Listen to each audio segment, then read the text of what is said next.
Good morning, everybody. Thank you very much for coming. It's very nice to see you all here, and welcome to the Redleaf Electric Vehicles Conference. We are delighted to see so many of you here for what I hope will be a fascinating debate and insight into the future of the automotive sector. Today's conference will explore as many different areas as possible, and our speakers will cover topics including autonomous vehicles, battery technology, fuel cells and hydrogen, an investor's viewpoint, charging infrastructure, and the challenges around vehicle electrification. Will we drive or will we be driven? What will we travel in? What are the best options to invest in? Does the UK have the right infrastructure? Can we meet the challenges ahead? These are just some of the questions that I hope we can answer today. I'm sure you will have many more, and there will be the chance to ask each presenter in turn after they have presented their slides.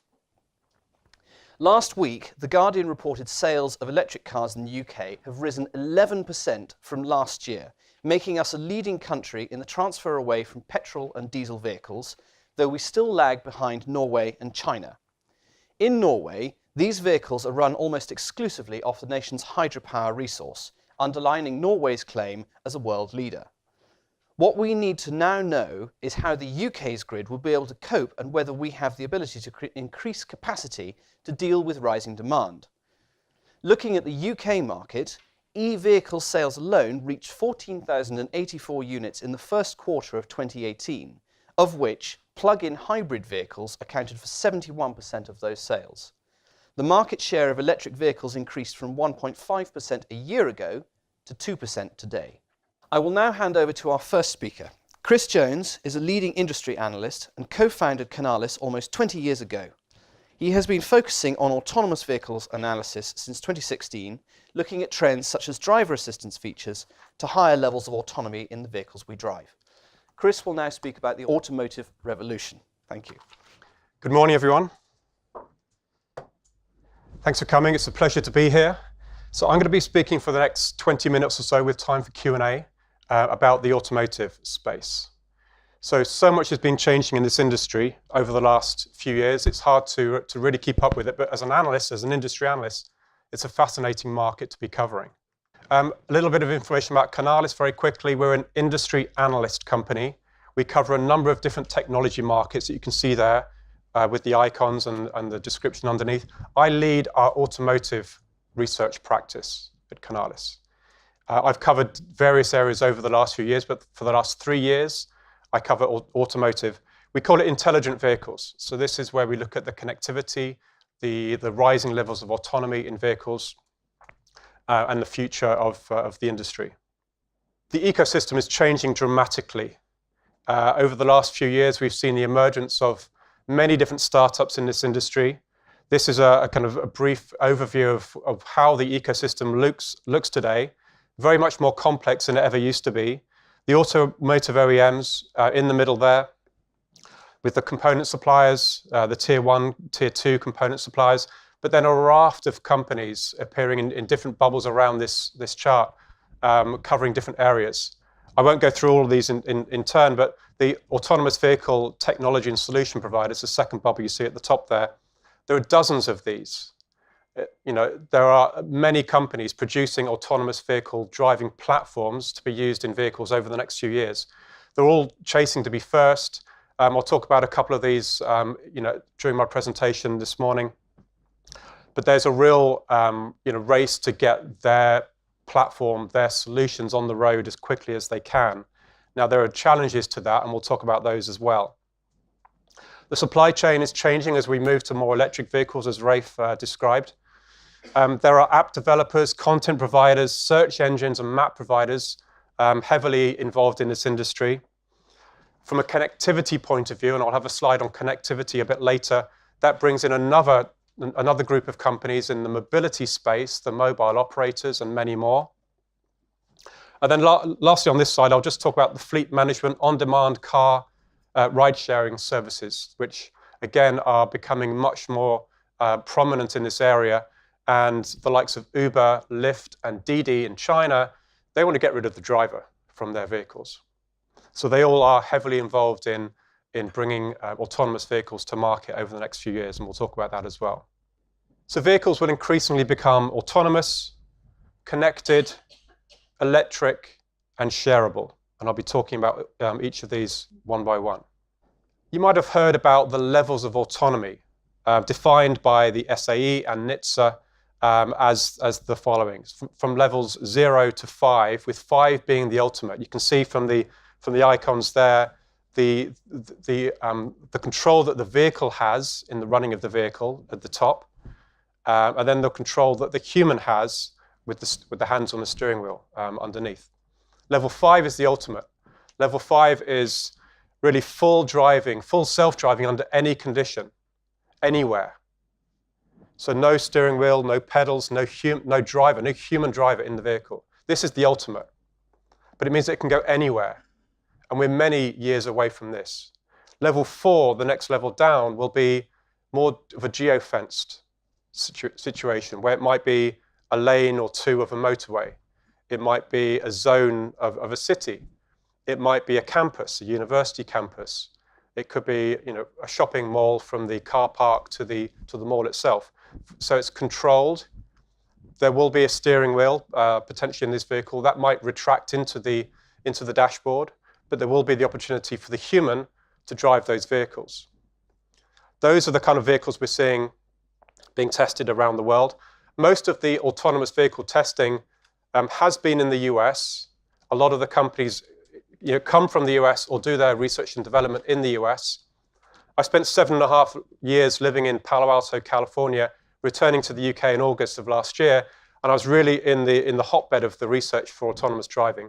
I lived literally half a mile away from the Waymo HQ. Waymo is the Google's self-driving car project.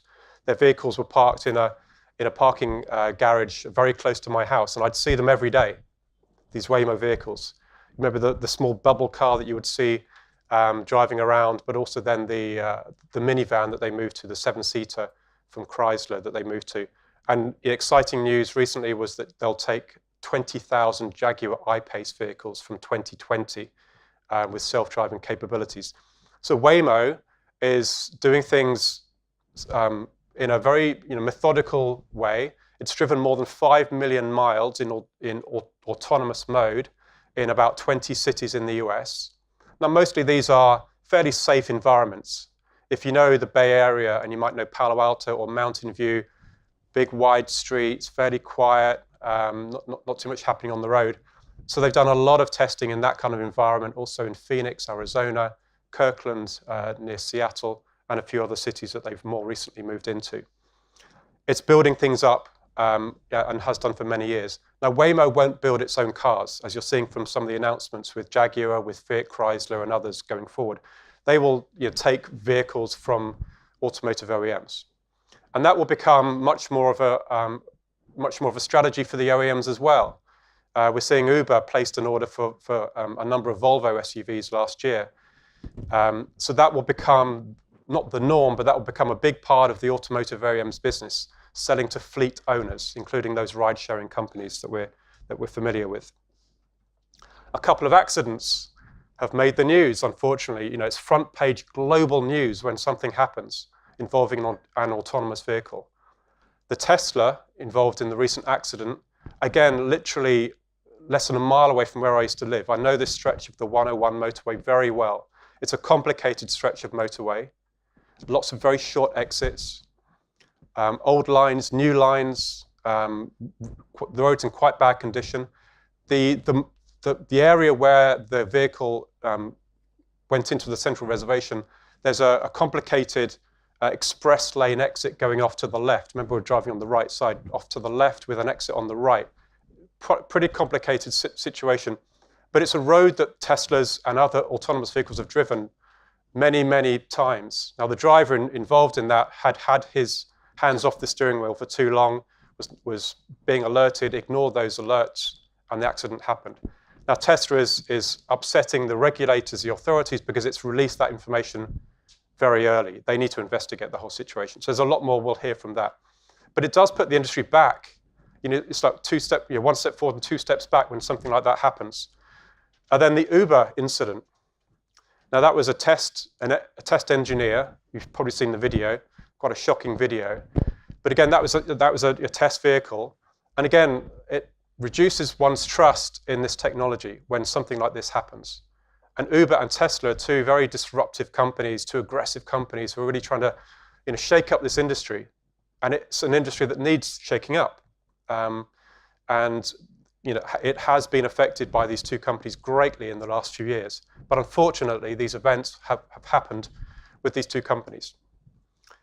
And then the next thing to talk about is China and the companies from China who, again, see this as a race. Now, that's worrying to us, and I think worrying to the industry, that a company like Baidu, which is basically the Google of China, again, they've got a very aggressive plan to bring autonomous vehicles into the Chinese market. And they will try and do things as fast as they can. In the Uber incident, it had the well-known Velodyne spinning LiDAR on the top of the vehicle. Now, Velodyne are pointing the finger at Uber. They're saying, well, it's the software, it's not our LiDAR. Our LiDAR would have picked that up. It's how the software processed that information that is at fault. Very complicated, lots to talk about. It has, we believe, set the industry back.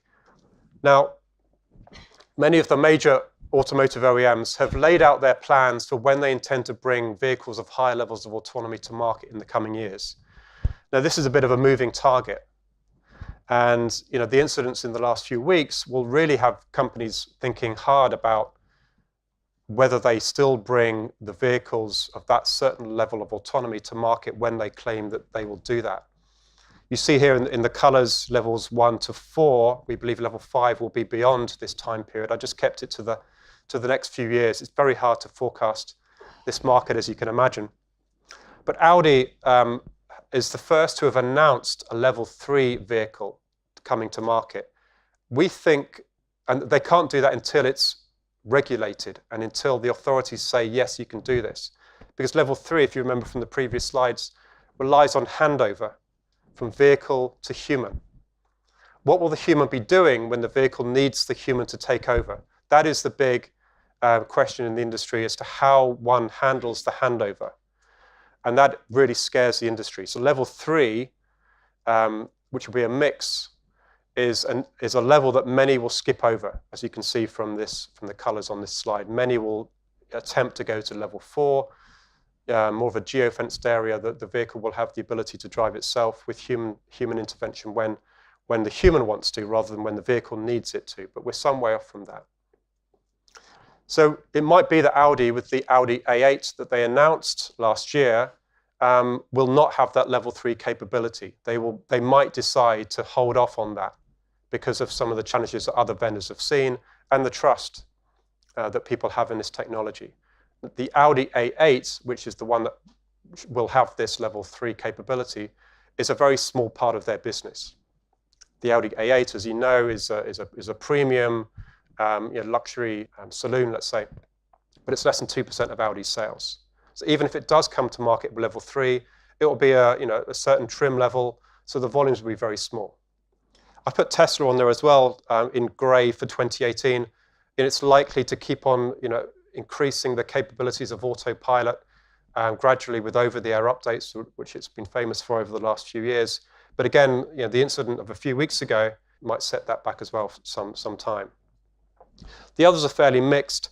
Now, what does it mean when a company says, right, we will launch a level 4 vehicle in 2021?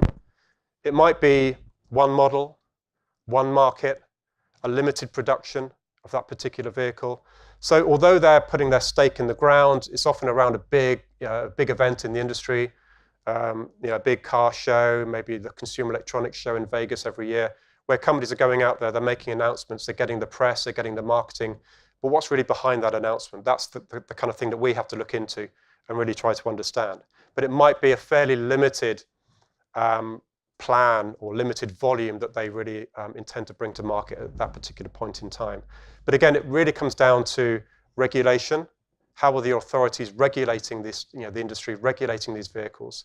And then trust. In reality, even level 1 capabilities, something like adaptive cruise control, where the vehicle can be set to a certain distance from the car in front, and the vehicle will do the braking and the acceleration to keep at that same distance. Only about 10% in Europe and about 20% of vehicles sell with that feature today, which means that most of us have never used adaptive cruise control. or lane keep assist, which would give a gentle nudge of the steering wheel back into the center of the lane. Most of us have never used that technology, let alone put all our trust in the vehicle to take control of the driving for us. You know, how many of us would put our child or a relative in one of these vehicles and send them off to school? Not many, I don't think, today. So there's a long way to go in this industry. On the right here, I talk about robo-taxis. So this would be a ride-sharing vehicle that is a self-driven ride-sharing vehicle. So Uber or Lyft or Didi taking the driver out of the situation. Now, many of the OEMs are planning for this to be their trial, their first deployment of these vehicles in a small, sort of trial, maybe 20 or 50 vehicles in a particular city that is very controlled as to how it's rolled out. GM, Ford, VW, BMW, Mercedes, many of the OEMs are talking about launching these vehicles first in that kind of fleet. So small volumes, controlled situations, kind of trials with the public to get the public familiar and trusting in this technology. But again, the Uber incident, again, one step forward, two steps back. So it's going to be quite a challenge. It might be that Uber gives up on its own autonomous vehicle software platform design, and maybe they'll end up going with someone else. That could be Waymo. So someone like Waymo, Google, could be the winner in this because it's been very methodical in how it's been rolling out, doing a lot of testing, a lot of miles driven in simulation, a lot of miles driven in proving grounds, where they might design a kind of fake city in an old airfield or something like that, and a lot of miles are driven in these kind of scenarios. Whereas Uber and others are trying to really rush this technology to market. Connectivity. We're seeing more connectivity come into vehicles. Connectivity to the outside world and connectivity within the vehicle. On the left side, connectivity to improve the on-road experience for the vehicles to be integrated more into smart cities as they develop over the coming years. Cellular V2X, so vehicle to everything connectivity, vehicle to vehicle, vehicle to road infrastructure, vehicle to person, vehicle to individual. That is increasingly becoming in the plans of many of the OEMs. There's a technology called DSRC, which is a kind of a car-to-car technology, which only really is available in a few cars. But cellular V2X seems to be the way that the industry will probably go. That will mean using the phone networks and communication between cars, communication between cars and road infrastructure, so like traffic lights or the like. Which means that the cars will know when the lights are about to change. The cars will know where other cars are approaching that intersection. They can slow down or speed up accordingly. And many different examples of how cellular V2X and V2X generally can be used. More connectivity with collaborative driving. So again, cars or vehicles will be able to collaborate and know where the others are going, know what speed they're driving. Over-the-air software updates, which Tesla really brought to market, will have to be deployed by many more companies. Remember, these vehicles in the past have been designed to last for 10 to 15 years. As we move to more shared vehicles in the future, maybe robo-taxis, they will be better utilized. They might drive the same number of miles that they've done in 15 years today in 2 or 3 years. They might drive 150,000 miles in 3 years if they're heavily utilized, being driven throughout the day. So over-the-air software updates will be very important to increase the capabilities and update the software. And then live traffic and maps, parking and point of interest information. So as you drive into a city, you'll know where the parking spaces are. It'll be live information. You'll be able to pay for that on your way into the city. So you approach, and even in the future, you'll be able to leave your vehicle outside of the parking lot or the car park. I'm still talking American a little bit. Leave your car outside the car park, leave it at the entrance, and it will go and autonomously park itself in a space in the car park. That's coming in the future. And then fleet management. Within the vehicle itself, we'll be better entertained and more productive as we sit in the back of an autonomous vehicle, potentially. Every display, every window, every door, every wall inside the vehicle could be a display in some form. This picture, I think, is from Mercedes, where they're having a conference call. collaborative, using the doors as screens, etc. So this is a vision of one particular OEM. And again, commerce from the vehicle is very important. But all this needs, the ubiquitous connectivity that we expect to get as we move to 5G in the next few years. So some of this is really reliant on 5G. But as you know, many cars today have a 3G connection or a 4G connection, and this will just keep on going, and so every car will be connected in the next few years. Already touched on Tesla a little bit, but we should step back and think about how Tesla has impacted this industry. It's been very influential in how OEMs have been approaching things, not just the electrification, which we know very well, but electrification with a long range. So rather than the 90 or 100 miles that you get in some of the vehicles today, much longer range. Building its battery factory, having that ludicrous mode, which is kind of an interesting and exciting thing for the drivers there to have that. The design, you'll see the same kind of sleek design in many other cars now that you wouldn't have seen before. The large touch display and the human machine interface.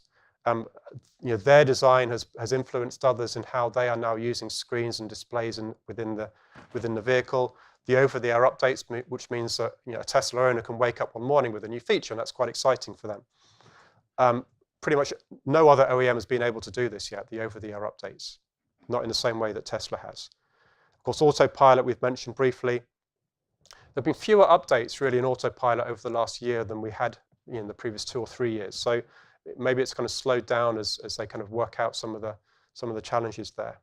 The direct sales model, a very different go-to-market strategy from Tesla to anyone else, and now others are looking at that same model as well, as maybe they look to close showrooms in the future, consolidate some of those, and really think about how Tesla has driven demand for its products.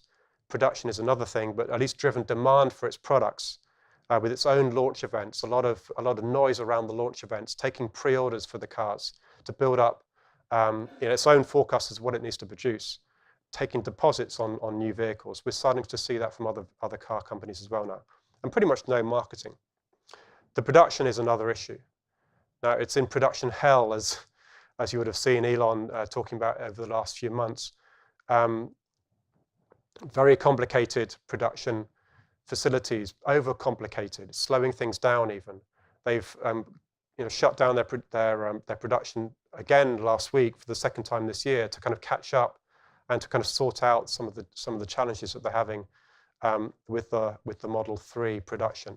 They're way behind. They've got tens of thousands, if not hundreds of thousands of orders still to fulfill for the Model 3. I was in California a couple of weeks ago, and you see them on the road now. They're out there.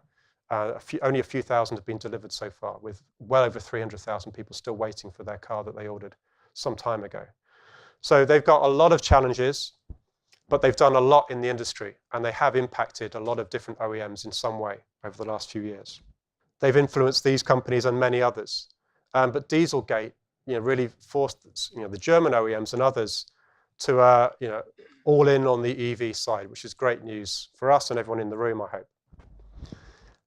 They all three and many others, but all three of these car companies or these groups have a broad range of electric vehicles planned, from the small compact or the small smart car or mini to the SUV and everything in between, urban to luxury, and increasingly with autonomous features in these vehicles. But they're also investing in other areas. From one of the earlier slides, they've been investing in ride-sharing companies or building their own ride-sharing or car-sharing service. BMW and Mercedes have Drive Now and Car2Go, and they're actually merging those two services. It's amazing that BMW and Daimler are kind of actually merging one of their services, and this is the car-sharing service that they have in many cities around Europe and the US. And all these, we believe, will move to electric and autonomous going forward. But pretty exciting new looks and new cars coming from these guys, often with new sub-brands that they're launching to really change the appeal for these cars. A a couple of data slides here. As an analyst firm, we have lots of data. I decided not to use much of or any of my own data really today. There's a couple of charts here showing some car sales. Still only about 2% of car sales are electrical plug-in today. So still a long way to go in many countries in Europe, in China, US, still around 2%. Norway is the one big exception, as Rafe described earlier. About 48% now of new vehicle registrations in Norway are electric vehicles. So lots of exciting stuff happening around the world. GM with the Chevy Bolt is now the best-selling electric vehicle in the US. This is a compact car. And interestingly, they are designing with ride-sharing in mind, the Chevy Bolt, which is all EV. Thin front seats to give more legroom in the back for the passengers. 3 seats in the back, a flat floor in the back to, again, give more space for the traveling passengers of the Lyft or Uber driver who has decided to go with that car. So, design decisions are being made with autonomy and with urban mobility and car sharing in mind. I won't have too much time to go over this slide. It shows some of the leading ride-sharing companies around the world. Didi is the big one in China. SoftBank is a massive investor in a lot of these companies, including Uber. But Didi is invested in about 7 other ride-sharing companies around the world in different regions, and is really building up its capability and its user base. And think of this beyond just people moving. They'll be delivering goods, or already delivering food and delivering other things. So these vehicles will be moving people and moving things around during the day to keep these vehicles heavily utilized. And then managing the fleet of vehicles is another challenge in itself, which would help those that already own a fleet or manage a fleet. It's a very complex scenario to manage a fleet of vehicles in a city, make sure the vehicles are in the right place at the right time of day, to understand when that football match is finishing, when the nightclubs are shutting. You need the vehicles in the areas where there's going to be people. You need, if these vehicles move to electric, then there need to be lots of charging stations around the city to make sure they're all charged, they're all serviced, and you might have some lanes of a road that will give dynamic charging to give a quick burst of charge to a vehicle as it moves around the city. So the whole move to robo-taxis, to urban mobility services, to have a fleet of these vehicles driving around the city, picking people up, dropping people off, picking things up, dropping things off, need to be managed. And it's very fluid as to how they move around. The movement of one affects the movement of others around them. So very complex, but this is also affecting the automotive industry. Automotive OEMs are really having to think about this, so investing in companies that have this expertise, and we'll see it come to the fore in the cities that we live in and work in the coming years. So in summary, as I mentioned, 4 major disruptions, all arriving really at once, and it's how the OEMs and the other companies involved in the industry, the supply chain and everything else, and the consumer's perception and consumer's trust and acceptance of this is fascinating as an analyst company to kind of follow this space, because you've got so much disruption happening in the industry, so much innovation happening after years of pretty stable automotive and pretty comfortable situations for the automotive OEMs. There's a lot of these disruptions now really impacting the strategies of the major OEMs, and some of the big ones will fail. There are a lot of big OEMs out there, but in some markets the car sales are down. You see the car sales down in mature markets like the UK, like the US and others. China only about 2 or 3% growth in 2017 after a very strong 2016. So things are changing. So everyone in the industry needs to adapt to that and bring these kind of innovations and technologies into their strategy. So we got about 5-6 minutes for questions. Okay. Yes, at the front, please. How does the autonomous car detect a pool of water, a bag of nails, or a pothole that a human would avoid? Great question. Through deep learning, all the possible things that a vehicle will need to identify and drive through, drive over, drive around need to be, kind of input into a big kind of database, and the vehicle needs to learn what to do in different scenarios. If you think about the strangest thing that you've seen on a motorway that's happened to you whilst you've been driving, that long tail of things that could happen, all those instances need to be experienced by the vehicle. It needs to know whether it can drive through that pool of water, drive over that paper bag, or whether it needs to stop or go around it. So it has to be done through training the system. NVIDIA has suddenly become a massive company in this space because of its GPU and how the GPU is processing millions of sets of data, millions of pictures, millions of bits of information to help train vehicles. So they need to be trained. And if they don't experience that on the road, then they need to be trained through simulation. So it's identifying what these look like, but there'll always be that strange thing that happens. I was driving near LA one time and a bike fell off the back of a vehicle. It had been on the bike rack at the back. It fell off the vehicle and was traveling up the freeway towards me at about, I was going 70 miles an hour. How can you train a vehicle to understand what to do when a bike is coming towards you? You have to move around it, but there'll be times when the vehicle will stop and not know what to do. So all the systems need to train a vehicle to understand what to do in every circumstance. There's another question here. Yeah. Microphone. Morning, Chris. Do you see there being any political problems with this revolution coming along, given that how many people will become unemployed, currently employed in the industry? Do you see any governments actively slowing down the process of adoption of technology in the coming years? Thank you. Another great question, a very complex one, and it's very different, state to state in the US, country to country, city to city. Not much has been laid out yet. There is this concern about jobs lost, but jobs will be gained as well in different areas. So these vehicles will need to be serviced. They're not going to service themselves. There will be opportunities for those, to kind of move into those kind of areas. We've seen disruption and transition from industries in the past, and some have gone away, but some have survived. In some cities around the world, there's really a lack of drivers. There's a lack of truck drivers. There's a lack of taxi drivers and bus drivers in places like Singapore. So they're happy to replace those vehicles with humans who don't want to do those jobs in some cases. So truck drivers and trucking is another space where autonomy will come in. But yeah, that will be an inevitability, but there will be other opportunities to create new jobs through this.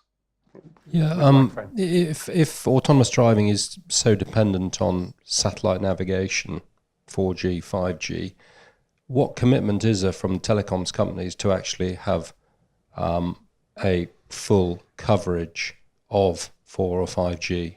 Today, even coming into London, I've got 3G, no G, 4G. It's all over the bloody place. Yeah. So what commitment is there from that? That's frankly one of the most important parts of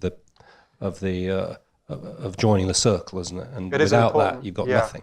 Right. So it is. What commitment have they given to this process of autonomous driving? Yeah, it is an important part, but these vehicles can operate without them. But yeah, we're a long way from that. We're a long way from that ubiquitous connectivity, from that blanket of coverage. You're right. Even in the UK and other mature markets, there are still still areas where you lose that signal, and you're coming up to that stretch of road, you're going to lose that signal, and then you're going to get it again. So still not blanket coverage in a country like the UK, let alone the rest of the world. So there's some way behind in that. 5G will come in the next few years, but cars will be able to drive themselves. It's really the sensors, and it's understanding their environment, knowing where they are on the road, knowing where they should be on the road. And the sensors, the LiDAR, the radar, the cameras, the sonar will be enough to get them from A to B. They just need to understand the environment around them. The connectivity to the cloud and to the phone networks is another thing for the connectivity piece. But for the driving itself, the suite of sensors should be good enough for the time being. But again, we're some years out from that as well. There's one last question at the back. Yes, it's not the training of the car, it's the impediment in terms of the processing speed of the geospatial awareness and the vehicle going down the street and making sure that it doesn't bump into either a human or a bicycle or whatever around him. And the faster you go, the higher the processing speed and the greater the response and the faster response you need. So the question is, is what are the developments in radar and processing such that autonomous vehicles become safer? Yeah, good question. It's a technical one. Maybe I don't have time to cover that completely, or maybe not have all the answers, but it's increasing quickly with time. The development in these types of technologies is increasing. A lot of money going into the companies who are developing those. They are bringing the cost down of LiDAR and radar and other technologies as the demand builds up, and that will improve over time. But yeah, you're right. There's a challenge today with the capabilities of the software and the hardware that is being used and is available to use. But we'll see that increase as we get more sensors and the cost of sensors coming down, more sensors built into the vehicles, and that will increase over time. Okay, thank you, Ray. Thank you very much.